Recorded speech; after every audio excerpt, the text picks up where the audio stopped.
சாஸ்திரம் அப்படின்ற வார்த்தை நம்ம நிறைய பேர் கேள்விப்பட்டிருக்கோம். சாஸ்திரம்னா என்னது? சாஸ்திரம் அப்படின்னா சாசனாத்து இது சாஸ்திரா அப்படின்றது வியாக்கியானம். சாசனாத்து அப்படின்னா எது நம்மை ஆட்சி செய்கிறதோ அதுக்கு பேர் தான் சாஸ்திரம் அப்படின்னு சொல்றோம்.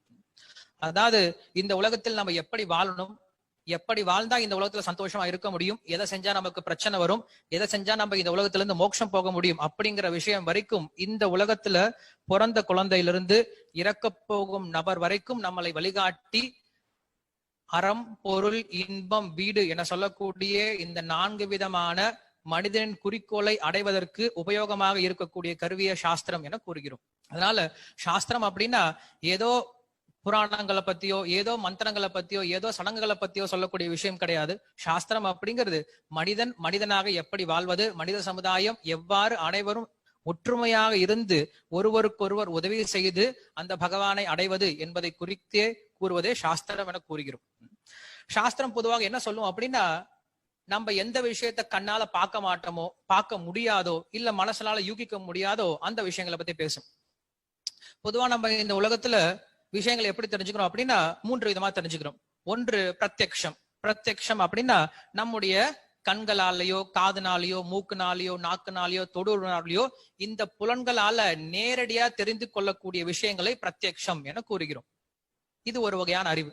2வது வகையான அறிவு என்ன அப்படின்னா, இந்த பிரத்யக்ஷத்தை உபயோகப்படுத்தி ஏற்கனவே எனக்குள்ள ஞானத்தை கொண்டு ஒரு விஷயத்தை நான் தெரிந்து கொள்வது அனுமானம் என கூறப்படுகிறது. அனுமானம் அப்படின்னா, இப்போ ஒரு மலைக்கு மேல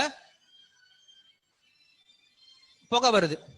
சோ மலைக்கு மேல புகை வந்துச்சு அப்படின்னா, நான் அந்த மலையில இருந்து ரொம்ப தூரமா இருக்கேன். ஆனாலும் எனக்கு என்ன தெரியும் அப்படின்னா, அந்த மலை மேல கண்டிப்பா நெருப்பு இருக்கு அப்படின்றது தெரியும். காரணம் என்ன அப்படின்னா, நான் எப்பெல்லாம் நெருப்பை பார்த்திருக்கணும், அதோட சேர்ந்து புகையும் இருந்திருக்கு. அதனால புகை இருந்துச்சுன்னா கண்டிப்பா நெருப்பு இருக்கும் அப்படிங்கிறது தெரியும். இதுக்கு பேர் அனுமானம். நான் நெருப்பை நேரடியா பார்க்கல, மலைக்கு போகல, இருந்தாலும் அனுமானம் செஞ்சு ஒரு சில விஷயங்களை தெரிஞ்சுக்கிறேன்.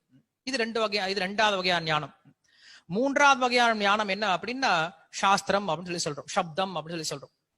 காரணம் என்ன அப்படின்னா, நம்ம இங்க தெரிஞ்சுக்கூடிய விஷயம், அதாவது கண்ணால பார்த்தோ இல்ல புலன்களால தெரிஞ்சுக்க முடியாத விஷயத்தையோ இல்ல மனசனால ஊகிச்சு கற்பனை பண்ணி தெரிஞ்சுக்க முடியாத விஷயத்தை நம்ம சாஸ்திரத்துல தெரிஞ்சுக்கிறோம். அதனாலதான் சாஸ்திரம் அப்படின்னு சொல்றோம். எந்த ஒரு விஷயத்தை நம்முடைய புலன்களாலேயோ நம்முடைய மனதாலேயோ அறியப்படாத விஷயத்தை நம்ம என்ன பண்றோம், சாஸ்திரத்துல தெரிஞ்சுக்கிறோம். வேற வழி கிடையாது. சாஸ்திரம் அப்படிங்கிறது நமக்கு 3வது வகையான ஞானத்தை கொடுக்கக்கூடியது. உதாரணத்துக்கு நம்முடைய அப்பாவை போல ஒரு மகன் தன்னுடைய அப்பாவை பார்த்ததே கிடையாது. சோ அந்த அப்பாவை பத்தி தெரிஞ்சுக்கணும் அப்படின்னா அதுக்கு என்ன பண்ணும், அவன் நேரடியாக யாரையும் பார்த்து தெரிஞ்சுக்க முடியாது.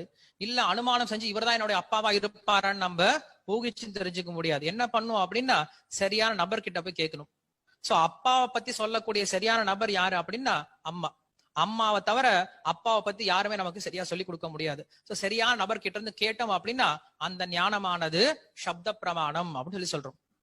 அதே போல இந்த உலகத்துல பிறந்த ஒவ்வொரு உயிர்வாளியும் ஒவ்வொரு உயிரினமும் சின்ன குழந்தையில இருந்து பார்த்தோம் அப்படின்னா கத்த ஆரம்பிக்குது. உங்கு உங்கு அப்படின்னு கத்துது, குவா குவான்னு கத்துது. ஏன் கத்துது அப்படின்னா அதுக்கு ஏதோ தேவைப்படுது. அது வாயில கொஞ்சம் பால் வைக்கிறோம், இல்ல சாப்பாடு கொடுக்கிறோம், மறுபடியும் கத்த ஆரம்பிக்குது. குழந்தை பருவத்தில் அப்படி, அப்புறம் இளமை பருவத்துல மறுபடியும் வேற ஒரு கத்தல், அப்புறம் வயது வந்த பருவத்துல மறுபடியும் வேற ஒரு கத்தல், அதுக்கப்புறம் வயதான காலத்துல வயோதிகத்துல வேற ஒரு கத்தல். இப்படி பார்த்தோம் அப்படின்னா அந்த குழந்தை பிறந்ததுல இருந்து சாகர வரைக்கும் ஏதாவது ஒரு விஷயத்தை ஏங்கி ஏங்கி அழுதுகிட்டே இருக்கு. ஆனா கடைசி வரைக்கும் அந்த விஷயத்தை அடையாம என்ன பண்ணிடுது, அந்த உயிர்வாளி இந்த உடலை விட்டு போயிடுது. உண்மையிலுமே நம்ம எந்த விஷயத்தை எதிர்பார்த்து எல்லா காரியங்களை செய்யறோமோ அந்த காரியங்கள் நம்ம யாரும் அடையிறது கிடையாது. அந்த விஷயத்தை பத்தி சொல்றதா சாஸ்திரம்.